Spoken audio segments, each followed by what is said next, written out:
IVM.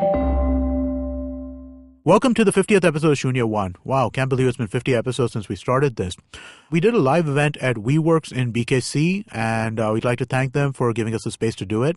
We'd also like to thank Beefeater Gin and Swami Tonics for supplying us with our fix of alcohol at the location. We had a great evening drinking gin and tonics with all of our guests and panelists. The panelists that we had for this episode were Naiyya of Baby Chakra, Zishaan of Topper, and Jonathan Bill from CreditMate. And a lot of our previous guests who had been on the show over the previous 50 episodes came in as guests for the event itself. Also, this was a live recording of a podcast, so please do forgive any kind of sound issues that might come up. And here you go. Listen to it. Tell us what you think.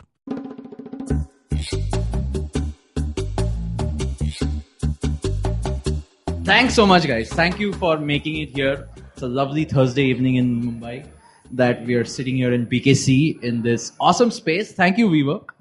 The space is cool, and I hope some of you find inspiration in wanting to have an office like this.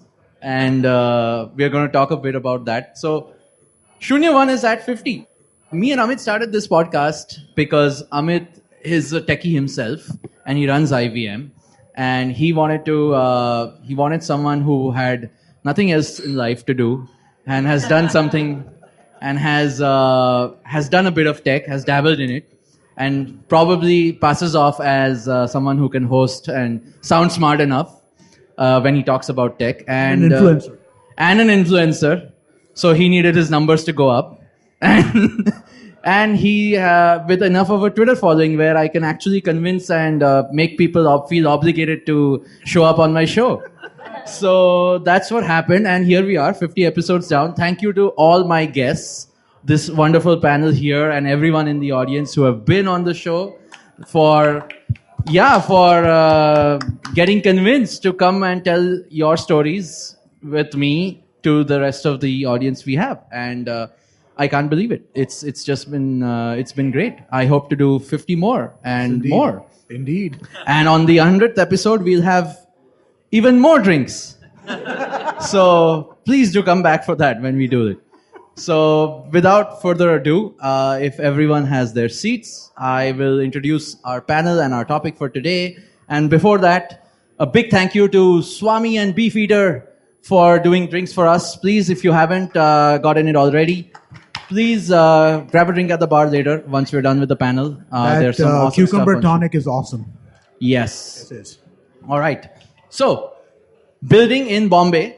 This has actually been one of the recurring themes of most of our episodes because, like me, I've started my company in Bombay. I have started my career here, and most of my network in the startup space happens to be from Bombay. It's been almost 12 years that I've been an entrepreneur and met a whole bunch of people all along this while.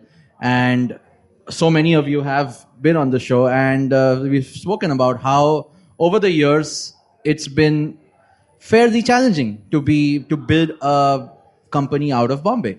There are some great advantages. This is our city. We love it. At the same time, there are lots of disadvantages and lots of things which maybe hold us back when it comes to growth, when it comes to things like the commute, all the usual Twitter rants, basically. They all come up, right, when you talk about building out of Bombay. But especially for tech, especially for startups, for companies which need high growth when they're really on that hockey stick sort of ramp, right? It becomes a challenge. So what I want to do is introduce our panel today. So we have Zishaan, the founder of Topper.com, an edtech startup. You've actually you're on the panel. You're the founder who's started up the longest in Bombay. We have Naiyya. She's the founder of Baby Chakra. And again, she's started up another company which is fairly different from your every other tech startup, but building out of Bombay. Very cool space. And we have Jonathan, who's the latest in chronological order of having started up in Bombay after doing a bunch of things here. And again, you're building out of Bombay. So over to you guys and over to this panel to talk about how your experience has been. I know If you've listened to all the episodes, you would know already. But for those who don't, if we could just talk about sum up your journeys, and the floor is open to discuss about what we want to focus this on is obviously where to go from here, how's it been, and where to go from here. What do you think the city is going to offer you and going forward, and how do you keep growing, building out of Bombay? Hi, I'm Zishaan. I'm the founder of Topper.com. We are a learning platform for school students, 5th to 12th grade, after school learning. We started Topper in 2013. And in 2013, I think Gurgaon, Bombay, and Bangalore were equally placed in terms of being startup hubs. Now I do think that battle has settled in favor of Bangalore. But some companies are still holding on.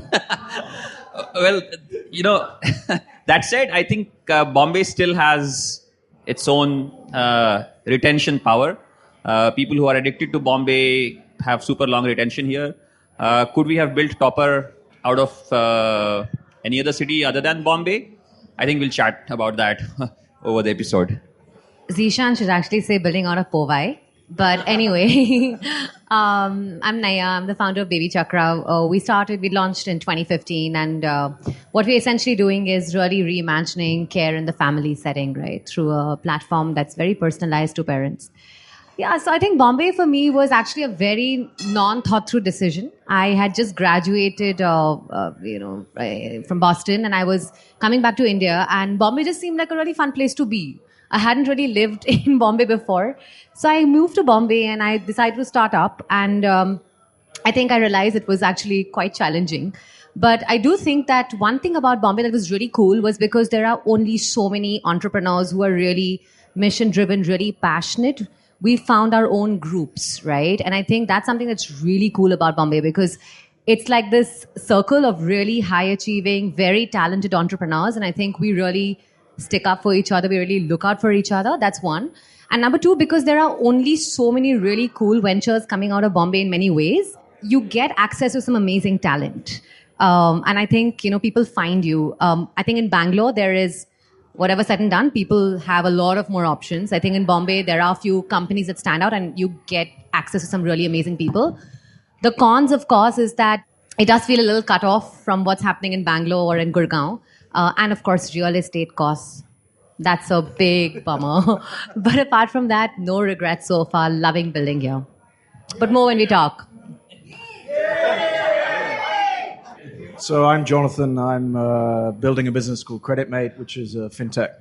Bombay, Bangalore, Delhi. When you look like me, the choice is quite straightforward.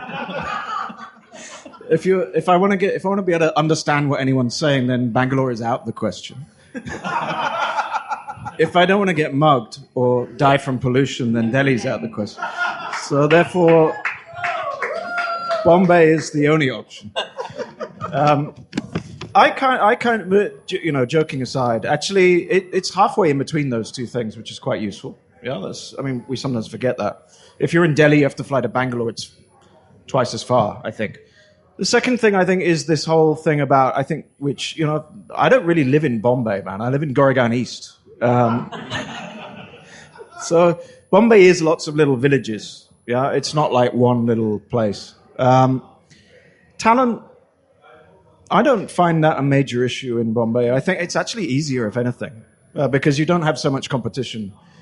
Bangaloreans are very, very disloyal. Yeah, I've heard stories of people going down for a smoke and then they've switched jobs. Literally, because someone just spotted them, shouted Node.js on the road, and 5 people raised their hand. And there you go.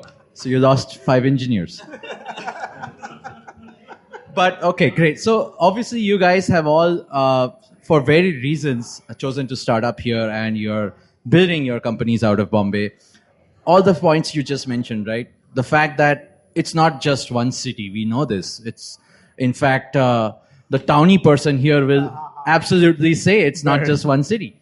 But that's what makes it all the more complex, because talent necessarily doesn't choose where they want to live out of and where they want to work out of. So I know folks who find The commute, massively difficult because it's like a growing pain. If you've not grown up with it, you really have a hard time adjusting to it. So especially people from outside. There's a cost of living problem, which these other cities have somehow been better at. Although I think now they're all becoming prohibitively expensive from a cost of living point of view. But Bombay has always had this, right? It's always had a higher bar to entry when it comes to a young engineer starting their career, living on their own, living with roommates. It's tougher. Then at the same time, for an employer, it's obviously, especially in tech, if you're all building companies which have expanding technological stacks, you need more people at the same time to build stuff for you. And that's when finding the right people with the right talent, with the right quality becomes difficult. So again, since all of you have different sized companies, right? Again, very different focus areas. It's not always tech. I understand that. People say Bombay is great for people for media. People say that if you're building a media and content company like something like a social media agency or an ad agency or something like that, Or a podcasting company. Or a podcasting company, right? It's great. But what kind of individual challenges for hiring talent have you seen? Like, especially, so Zishaan, you have 200 people in yours. Yeah. So how do you get to 200 people and not? So we are 200 people in our head office. I mean, all India, we are 1,200 people. But we are 200 people in our Bombay head office. And out of that, about 30 people are in core tech. And the remaining 170 are in knowledge team, sales and marketing, everything else. Right? So while the tech piece is slightly tougher to hire, I think the advantage of Bombay is in the other areas. So somebody moving to India would prefer to live either in Delhi or Bombay. And getting a sales and marketing guy to move from US to Bombay is much more easier than getting him to move to, let's say, Hyderabad. So those are the advantages. On the tech side, you have both advantage and disadvantage. The thing is, it's easier to retain your talent. You don't have to worry about tech talent churning out every month or every quarter. It's very easy to retain them for long times. But beyond a certain point, let's say beyond 25 people, it is also difficult to scale. Not enough supply. Exactly. So since you're based out of Powai, it's near IIT Powai, right? Which has been one of the, I would say for India, it's one of the sources of talent which have gone ahead to become the early founders of the so-called startup ecosystem of India, right? What happened after that? What happened after the initial spurt of Powai people? Powai Valley startups. And where did they go? And what do you think of Powai now? I mean, what do you think of IIT Powai now? Because you're the only one who can legitimately comment on it. Yeah, we all can make jokes about it. So I think we saw the early shoots in 2013-14, and then the Powai Valley term peaked at 2015, and then it dropped dead immediately. I think there was some potential, but looking back, I don't see still massive potential because Powai is really nice, really cute. 80% of our staff lives in Powai, which is really nice because commute time is less than 10-15 minutes. You must pay really high salaries. No, Powai is actually not that expensive. Powai is it's not expensive. It's okay. And it saves on commute. All that is great. But think about it. In Powai, you don't have a million square feet to grow. You have probably a few 100,000 square feet of space. How many startups can you put in a few 100,000 square feet? If an average startup if an average large startup, let's say a $10 million revenue startup is taking up 10,000 square feet, maybe you can do 20 startups tops. Is space? Is it really space? I mean, my original question was actually more about founders coming out of IIT. What do you think has happened to that? Also, yeah, I mean, I think we know the story. I mean, rise too early, fall too quickly. True. Too brash, I would say. True. Yeah. But ever since, at least since that, the heydays of 2015, we're in 2018 now, we have not seen or heard, maybe, I may be mistaken, about IIT Powai. That's okay. Exit students who went on to start their companies. I don't think it's about IIT Bombay founders starting companies. Actually, Bombay has a lot of great companies which are never spoken about, never heard about. CleverTap, WebEngage, lots of nice offices for Savan also, building enough good products here. They do a lot of work, just not spoken about enough, which is actually very nice. You stay under the radar. The old companies Direct are, the old companies are actually the ones who, again, the founders and the teams know probably the challenges of building up in Bombay, and in spite of that, they pull through, right? I mean, again, if you're from here, if you've been here more than 10 years, you know you're not leaving. Yeah. So you're pretty much rooted. Yeah. So you'll do whatever it takes to change the narrative to make it that building in Bombay is cool. Put it up on the banner. So I know that, but that was my general view, that I haven't seen too many new companies which have been built out of IIT Powai lately. So maybe that's something. Powai is an interesting place. It's the only place in the world that I'm aware of that's famous for having pavements or sidewalks, as we like to say. That's about all it's going for it, as far as But people use them? And possibly fake Greco-Roman architecture. Yes, that's true. But that's... No, but and also, I think the other interesting thing is, I mean, we have, by accident or by design, we're on the Western Line.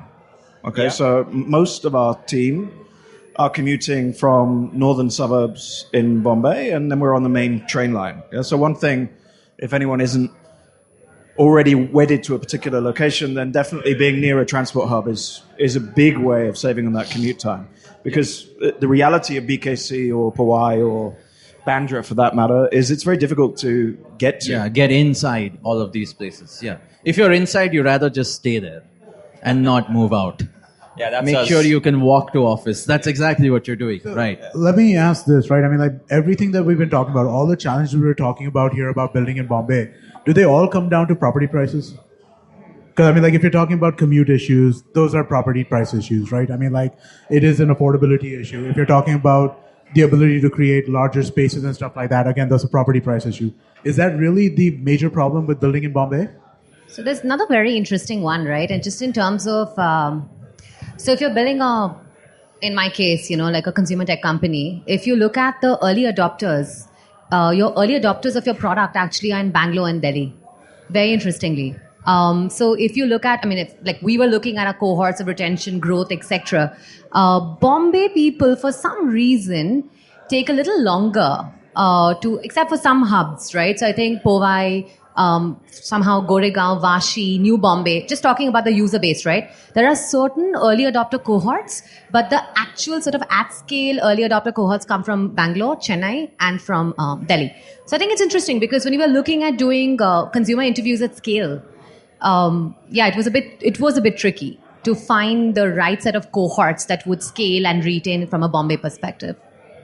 And do you think this is basically because, just to add to your point, right? So a place like Bangalore, because it has more startups, because it tends to have a lot of people competing for visibility, there are more early adopters?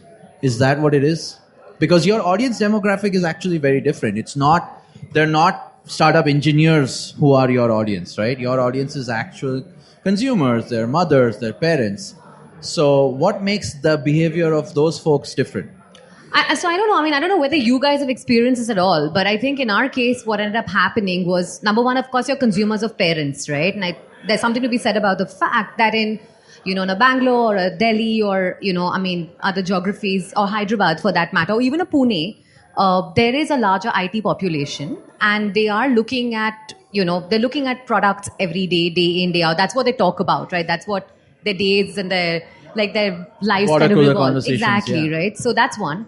The second part to it is also just like we also bring on board doctors, we bring on board service providers, we bring on board emerging brands, right? So even on the other side, sort of the other side of the marketplace, if you will, what we realize again in Bangalore and Delhi, there is a much more open adoption to trying out new products to sell and to be discovered.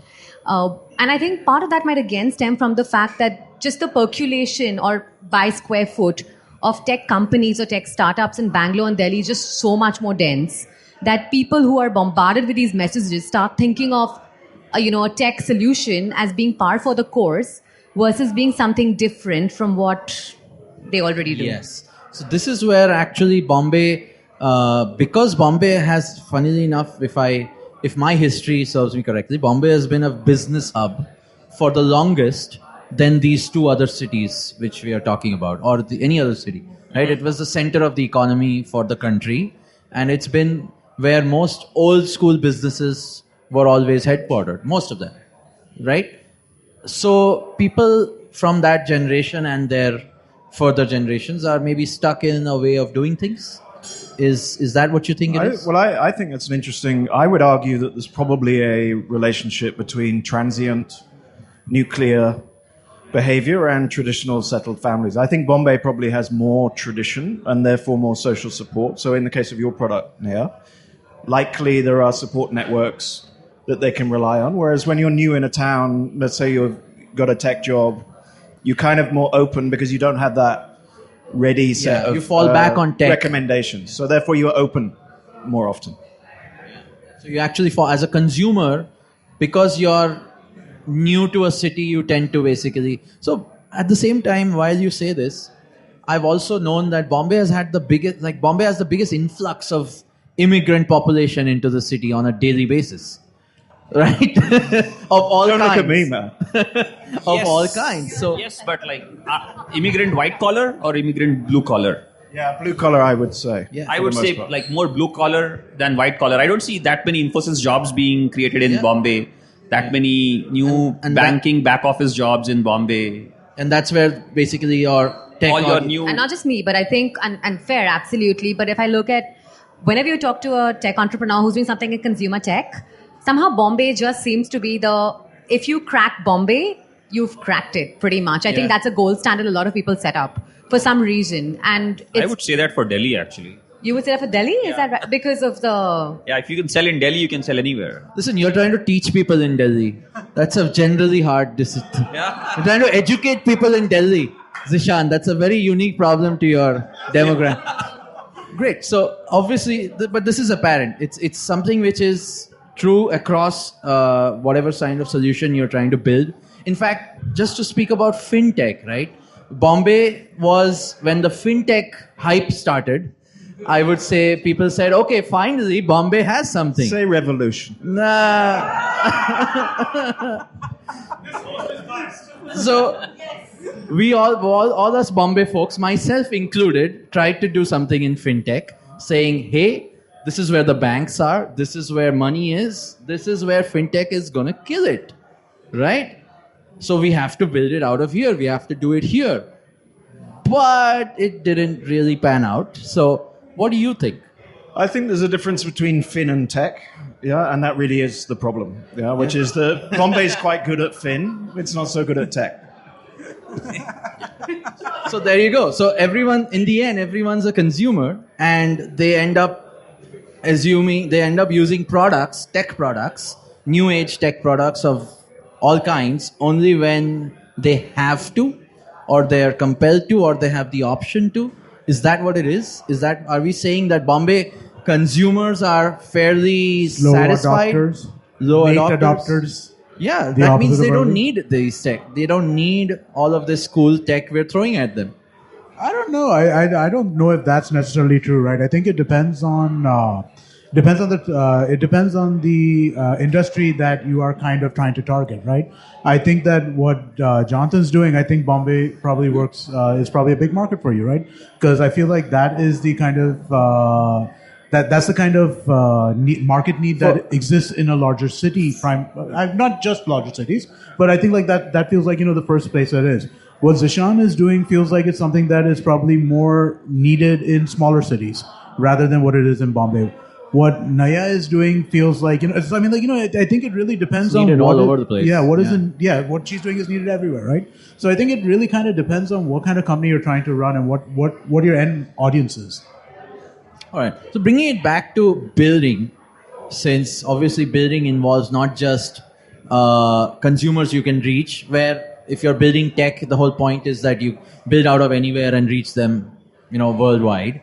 But when it comes to the first point we spoke about talent, right?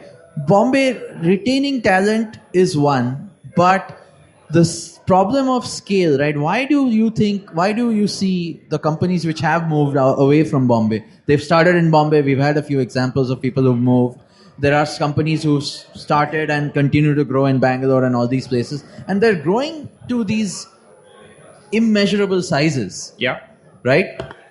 The new ones, the startup ones, the new tech startups are growing at a crazy rate in these other cities. Yeah.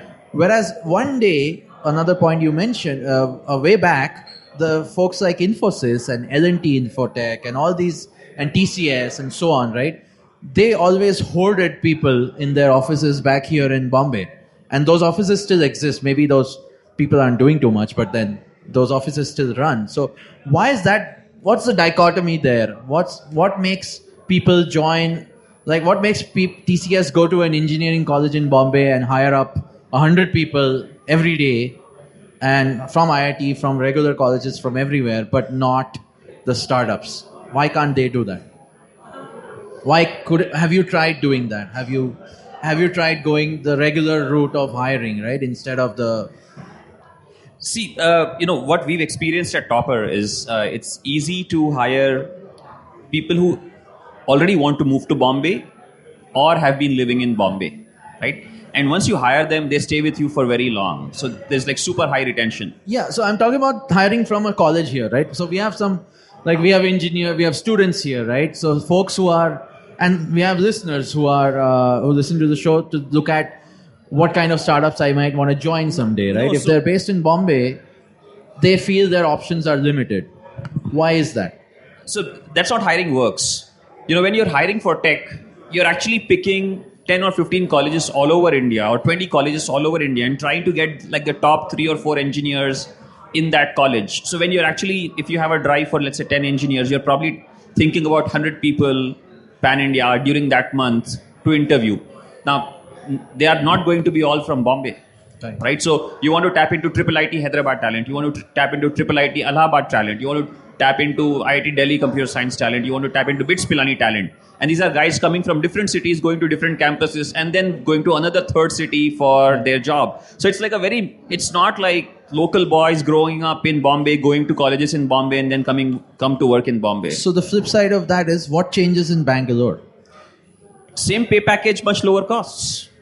Much lesser commute. But are there more freshers who know tech and are suited for a tech startup in Bangalore versus Bombay?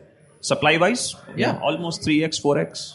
So why is that? Why? What do you think that is for? Just like because a fresher is a fresher, right? He's just graduated. No, just a virtuous cycle, right? It's not about freshers also.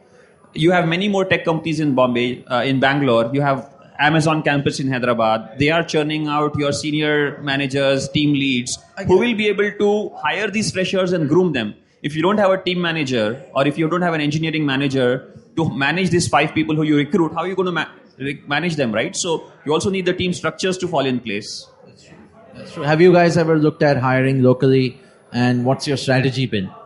Or what's your challenge been? So, I mean, generally in all hiring that we do, and I've done this in several startups and at a corporate level as well. I think, especially in India, college is not necessarily the best predictor of capability, firstly. So what I like to look for, what I call rough diamonds, which are people that are often overlooked, but maybe didn't have the privilege of going to college, maybe are self-taught, maybe are the wrong societal status. Where do you get, is there a website for that? There's in Goregaon East, man, that's where you get them. But just try and keep an open mind. If you're doing what you call the milk round or whatever else, you go and put a desk up in IIT, you're going to get those kind of guys, right? They're expensive sometimes. B, they're a little bit precocious. And C, they're not quite as good often as they think they are. Yeah, but it's the next sort of level down that I think is quite interesting. And if you look hard enough, you can find those. And those people are more loyal. They tend to work harder for you. And they are better employees. You obviously need some great high intellect developers, but you need teams of people that are committed and from a different background, I think. Especially, I would say, if you're trying to build for mass market India. Because if you're hiring in this environment with everybody wearing jeans and T-shirts and drinking gin and tonic, and you're trying to sell to 99% of India, it's going to become self-reflective. I mean, I couldn't agree more. And I think just to build on that, I think also what Zishaan had also referred to earlier. So with us, what ended up happening was we had an amazing person heading engineering who was part of the founding team at FreeCharge, right? So she was anyways based in Bombay, and she was sort of supervising a larger team, part of it in Bombay and a large part of it in Bangalore over time. And she was looking to, sort of build something which, meant that we were creating something meaningful out of India, right? So what ended up happening in my case was, a lot of referrals, essentially, right? So with the group of entrepreneurs I was in touch with, or with, for Rachita and her sort of the team members that she'd worked with in the past, bringing all those folks in-house into Baby Chakra was one piece that really sort of helped grow the team in our case, the tech team in our case. I think the second thing was, I think, very close to what Jonathan said. So in fact, we've had team members who've been with us for the last 3 years now, right? They were part of the founding team. They wrote the first line of code for the babychakra.com mobile website, very crappy website. I keep on reminding them, but nonetheless, they're the ones who wrote the code, right? And they came on when they were really young, freshers, and, we couldn't afford more. And they've just stayed and grown with the company. And in fact, I mean, it just gives me so much joy. We were part of Google's Global Accelerator in Feb this year, and 3 of them actually went with me to the Valley. They got passports made, they got a visa, and we took them to the Valley with us. And they were sitting in Google's headquarters, and they were coding there, and they were like, this is a dream come true, right? So I think that's that sort of that attention span that people, and it's a generalization, of course, but I think engineers in Bombay give to when they're building, the kind of loyalty we've seen, the kind of, also the modes of hiring that we've had to resort to being in Bombay, the referrals, growing people up the ranks. I think it's a very different culture that you typically end up building in tech teams here versus maybe in other cities. It's gross generalization, but we've seen it play out well. So the fact that you had a good leader at the top obviously I think that's very essential, because techies tend to want to huddle together, especially if you're not inspired from your peers and from your seniors as a techie. I don't think you'll stick around in a company much. So I think that's obviously needed. And for those companies who have been able to build strong engineering heads and convince them enough not to go to Bangalore, those companies definitely have a good place and a good team thriving here. But what kind of experiences, so beyond your personal companies, what have you seen? Have you looked at your immediate network and seen people who have not been able to build out of Bombay? Do you still see that happening? Since you guys are, like, I'm sure people ask you for advice, people ask you for, like mentorship. What do you tell them? How do you tell them? And like on that, like how I want to open it up to questions as well after this. What do you advise someone to either stick to Bombay or not? Like, what are your thresholds for that? So I'm just going to take this very quickly. You're building a company, right? That's your first priority. Honestly, you have to figure out where you can build it best. In our case, it just so happened that Bombay turned out to be the place where we could build it the best that we could till this level, right? Tomorrow, and don't boo me for this, if we have to move, we will. Company comes first, right? So that's what I tell everyone who talks to me. And I can see that. Don't lynch me here. But company comes first. But company comes first, right? And I think if you look at, and in my case now, what's happened is that the large part of my founding team, about 30% of them have actually moved to Bombay to be with us.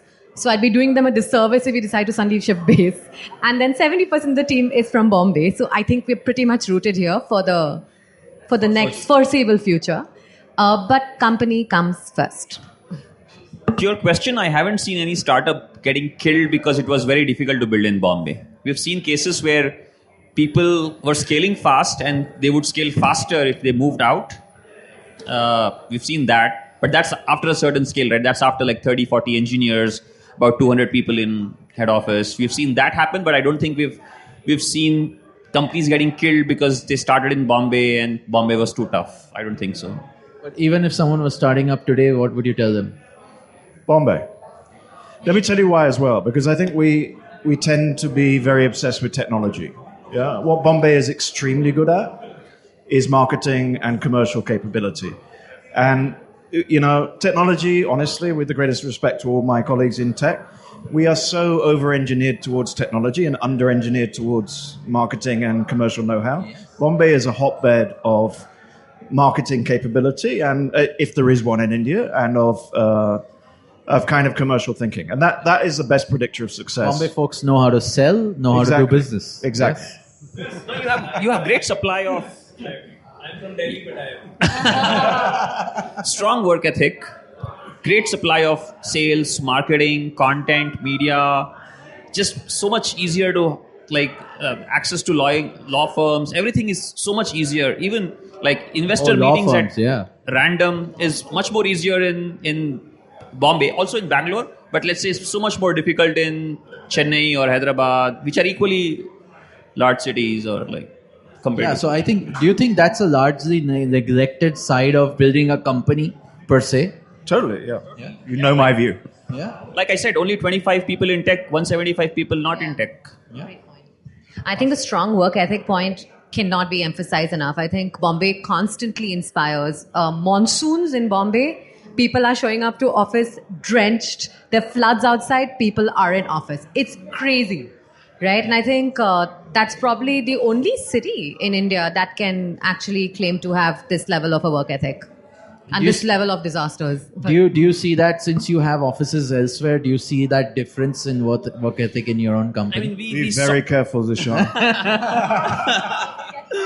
Well, we don't have flexi hours. We do 9:30 to 7:30 official hours, but we do 9:30 to 9:30 usually. And because we don't have flexi hours, I don't know if All right. Any other closing thoughts on recommendations you've given yourself? So again, Jonathan, you've been in a corporate background before.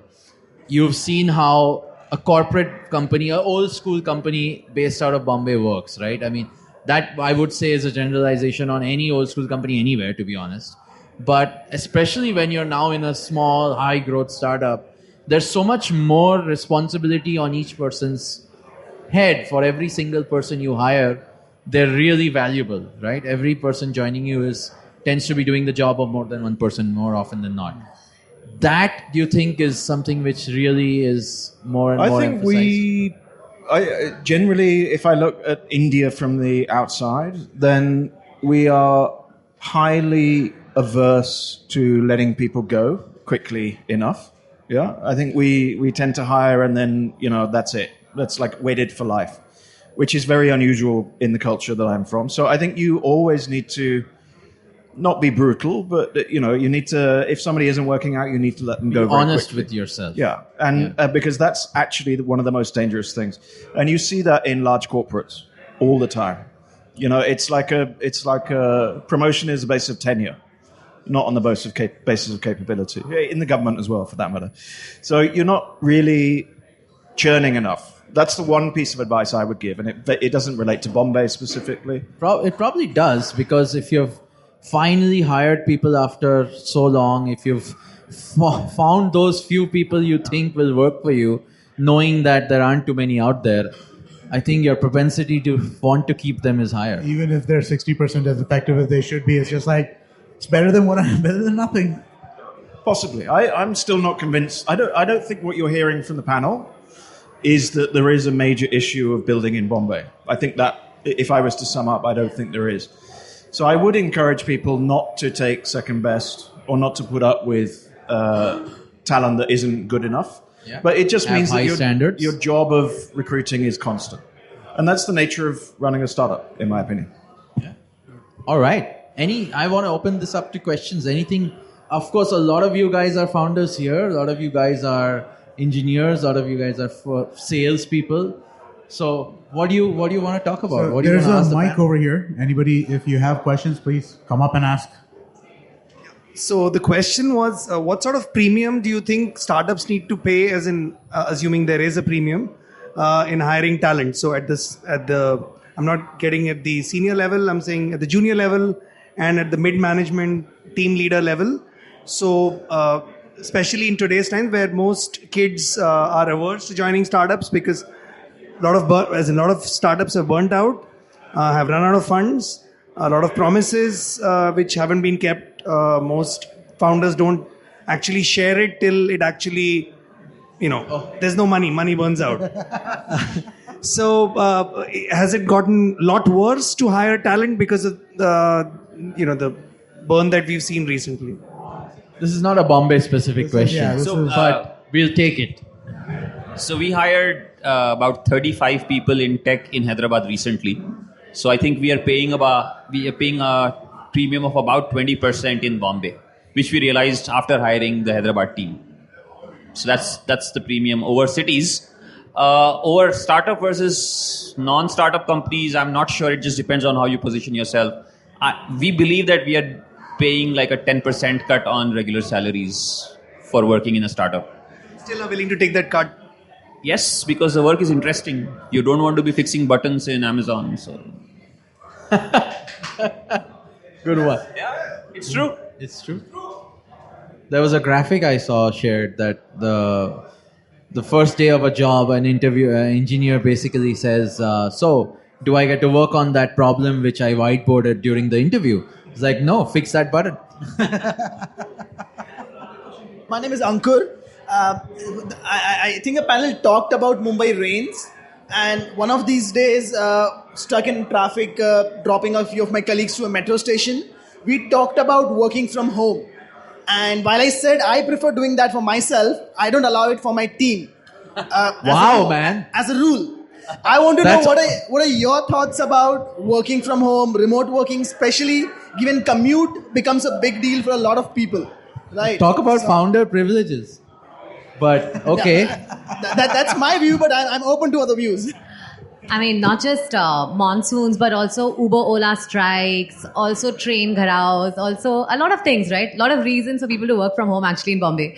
So here's the thing, right? I mean, we're a small company. We're about, 40 people. And I think it's important for us to spend team time together as we grow, as we build, as we learn, right? And I think it's almost like non-negotiable in many ways. That said, we do have now actually a bit of a policy on working from home, which is very interesting. It's actually an explicitly defined team-generated policy on how they want to ensure that people have the flexibility if they so choose to exercise that point in time and working from home. At the same time, don't hamper team productivity and team learning. Right? So very interestingly, the way this was done was that our entire team got together and carved out the rules along with our HR person saying this is the amount of work from home that we would like in a quarter from our team members, right? So it kind of came grounds up. I was very pleasantly surprised by being sort of told that this is now a policy, and I was like, okay, great, let's go with it. But I think it works, especially because it was democratically done. It's important. I mean, not every day do you want to sort of pick up your bag, catch the train and come to work. If you're more productive on certain days working from home, that's fine. That's fair. As long as you're accountable for the work you do and you're accountable for the outcomes you're supposed to achieve for the team. Do you fear that people will become too comfortable with it, especially in a city like Bombay? I mean, if you have the team who's setting the rules, you're working with the team, right? So I think everyone's pretty much watching out for that. No work from home. Too young for that. I think too unstructured also for that. You're saying your team, so the kind of folks you have on the team are typically that the team is too young for that, or the company? No, we are too young for working from home, right? So a bunch of our work is very unstructured. You will get stuck unless you're in the same location, and we can't wait out a day. You can work from home if it is very structured and I have the complete spec, nothing is going to interrupt my work, I just have to focus and get it done by evening, it'll work. But for that, you need to be very structured, you need to have roadmaps which are very far out in the future, nothing can disturb you. Yeah. I think the other problem is that in Bombay, especially, what is home for most of these guys? Yeah, it's a shared, quite small space with 15 family members. It's not like they've got like a spare room that they can turn into a study and chill out, right? Yeah. Unlike, probably that's one difference between Bangalore and Bombay. Yeah, because again, to real estate, I'm lucky I've got a spare room that I can use as a desk at home. But most of my team, they're living in a small place, with thousands of other people. It's not going to work. Yeah, I actually agree with Zishaan. I think working from home is really complicated, especially when you're trying to build something. There is a collaborative working with like your team about getting stuff done, especially if it's unstructured, which I think is really important, right? And I think that working from home really kind of breaks that rhythm in a way. Yeah. It's like a lot of stuff is like, okay, like it'll be like 4 people get together, talk about an issue, talk about a problem, come up with a solution, and have to put that forward right then and there. Yeah. And if one person who is critical to that discussion is not available on that particular day, that means you lost the day. You have to wait for the next day. 3 people are sitting on their ass doing nothing for no reason, right? And that is that's a problem, I think. So I think that, as you said, if it's a more kind of organized kind of working environment, it makes sense. But a lot of startups are just like, get stuff done, right? And that context, I think working from home becomes really problematic. Yeah. Also, I think that the amount of slack you will cut if you are working from office is much higher than if you're working from home because of, generally trust issues. Yeah. If you're working from home and something goes wrong, you're like, no way this is happening, right? But if you're working from office and at the end of the day he says, not going tonight, it's not going to production tonight, we still need one more day, you're like, okay. Yeah, you've seen them. They're there. They're doing the work. You know that, right? Trust is an issue. It's a big thing, right? And it adds up. If you stop trusting people over time, and that's primarily because you're working from home, it just ruins the culture. I agree. Trust is an interesting word because I know Jonathan has inputs on how low trust a society we are. We are a low trust society. Yeah, like we have massively low trust levels. Yeah. So as whatever role you're playing, as a founder, as a as a merchant or whatever you are, right? We have massively low trust, and here you are giving money to people. Exactly. But I think so you have a choice. We've got another question, I think, but you can either give the benefit of the doubt early on. And be disappointed in some cases, but not often.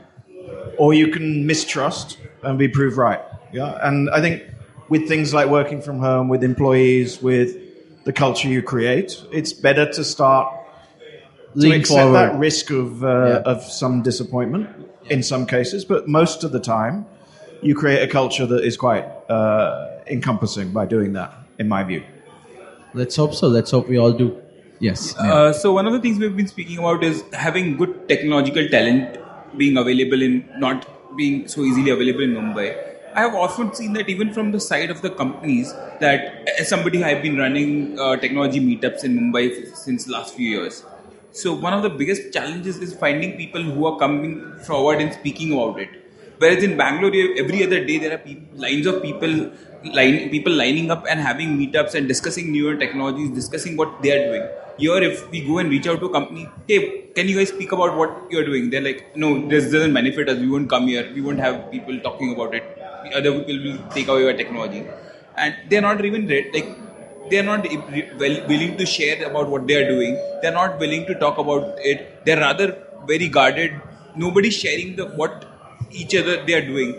So that kind of culture is, I find, missing, that where people are talking about the newer things, learning newer things and sharing them, and that is kind of hindering people, newcomers, from coming up and saying that, hey, this is what people are doing, we should be learning this. Have you guys, what is your experience with kind of things like in tech? Do you really see that these kind of things which are missing, and how would you guys look at addressing these things as companies? What's your guess? What do you think? Do we want to share? Lot of companies have actively said not to Everyone us. wants to share. Do we want to do meetups? Do we want to speak? Do we want to go out and tell what we are doing? Do we want to learn from what others are doing? Of course, yes. Are we able to do it? No. Why? Rents are high. It's Bombay. Nobody has time. Everyone is like, nobody has a life also. Yeah. Yeah. Okay, so just to highlight this point, I understand the paucity of time. Yes, we don't have time. But that's something we've created ourselves. That this great work ethic which you mentioned is because we all tend to devote all our available time to doing what has to be done. The flip side is we are not able to do this. What we're doing today, it happens once in a year, 50 episodes. But and every other odd meetup is once in a year, or every other, or even not just again not at such a visible level. Even groups of teams talking to other teams, like this sort of collaboration which Mehul was talking about. That conversation somehow does not happen simply because of we may put it on time. Like as founders, time is everything. But what about for the rest of your teams? Have you ever taken feedback about why they don't talk to the teams of other companies, whereas their counterparts in Bangalore apparently do? I think firstly, this is quite an interesting. If you have to work in a shared working space, then that's one advantage, possibly. Yeah. I also think that most of the kind of commercially orientated meetups are pretty naff. Yeah, so they're always conferences that you know. That's actually not what we are asking about. No. What I mean think is, more, therefore, what is the opportunity to meet up? Yeah, there's nobody sort of. I mean, who is setting that up? Who's taking that initiative? Yeah. And I don't think anyone is necessarily. No hackathons, not so many anyway. Well, when there were about like 6-7 good startups in Powai, and like 3 or 4 of them were in one building in Supreme, we were having more meetups and more sharings, and not advertised, but we were having. But if you ask our engineers to travel to BKC or to Goregaon, not happening. Or like Goregaon engineers to come to Powai, not happening again. Right? Yeah. So that is it's Density. I'm guessing Bangalore, I don't know where they are based, but if they are, most of them are based in Koramangala. They all and leave the Netchasa. office at 6 and go have beers. Here's just another perspective. I mean, I don't know, when I look at my team, right? I mean, a lot of the members of my team are younger, definitely. There are also people who are digital natives, right? And when I think about even like the conversation we had earlier on the work from home, or even this sort of this meeting up or like learning from people, of course, there's nothing that can compare to really being here and seeing each of you and, being part of this sort of group physically. But there are other ways that people are learning already, and they're taking the time out to learn. I mean, and this is with other sort of members of engineering teams, or other founders, or other sort of product people, or other, like with design people. It's happening, and it happens fairly often. I mean, just to give you an example, right now we're looking at a specific, feature around referrals, right? We've talked to at least 10 teams in understanding across different segments to understand how they sort of implemented referrals. And our engineering team led these conversations. It's all virtual. We didn't want to waste time traveling in traffic, right? So we talked to folks in Bombay, we talked to folks in Bangalore, we talked to folks in Delhi across different contexts. And I think we've arrived at our answer now, right? So yes, it might be a very specific use case based interaction. The more general purpose interaction might not happen as frequently, but learning does happen, and learning happens in different ways for different people today. And I don't know, somehow They're listening to podcasts. what's that? Of course. Listening to And lots of podcasts. podcasts. Lots of podcasts, lots of time on the road or in the train. Yes, listen to podcasts. Of course. See, you can listen to podcasts when you go from Goregaon to Powai, right? I mean, like, that's when you listen to your podcast. That will just double the learning. Two, exactly. Okay, so I tweeted the question, but he doesn't like tweets anymore. Are there any specific kind of startups or companies that will be better built in Bombay? Given, the media is here, the financial capital and, these kind of things, which cannot really be built in a Bangalore or a Gurgaon kind of situation. Like, people who want to build tech companies tend to move to Bangalore. I just got to respond to that tweet saying the same thing, that someone built the first company out of Bombay, but now the second company, the guy is moving to Bangalore because he needs tech talent, right? So what is the kind of company that is better built in Bombay?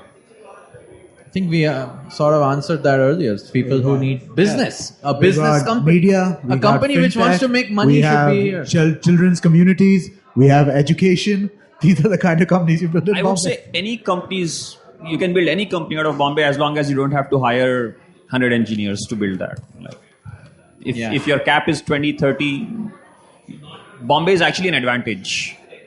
Or also if you're setting consumer tastes and preferences, because Bombay is looked up as this place where, tastes and preferences are set, right? I mean, a Bombay person is considered an influencer in the other parts of India, right? So if you're looking at, FMCG, you're looking at media, you're looking at, just basically anything that sets like fashion. I think Bombay is a really great place to start off. Yeah.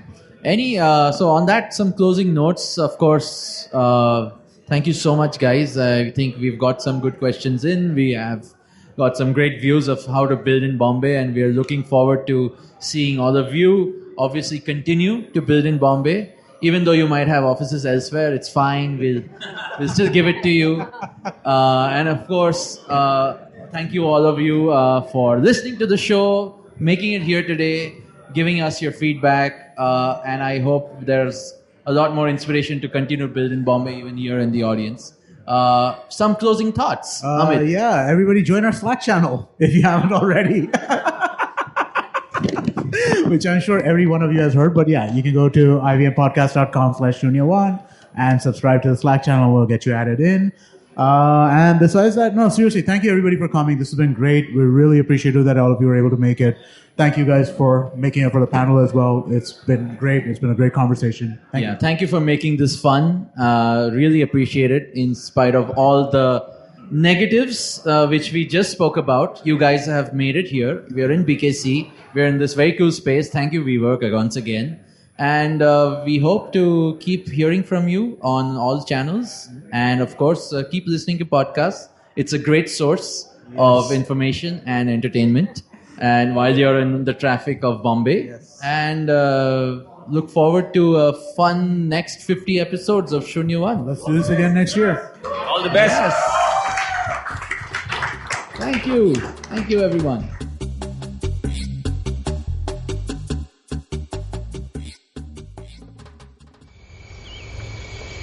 There she stands, a podcast addict. Outside the bank, having traveled several miles to get in with other poor souls like her. The journey, though daunting for this youngling, will have some comfort because she has downloaded her favorite podcast. You can see more of her species on ivmpodcasts.com, your one-stop destination where you can check out the coolest Indian podcasts. Happy listening.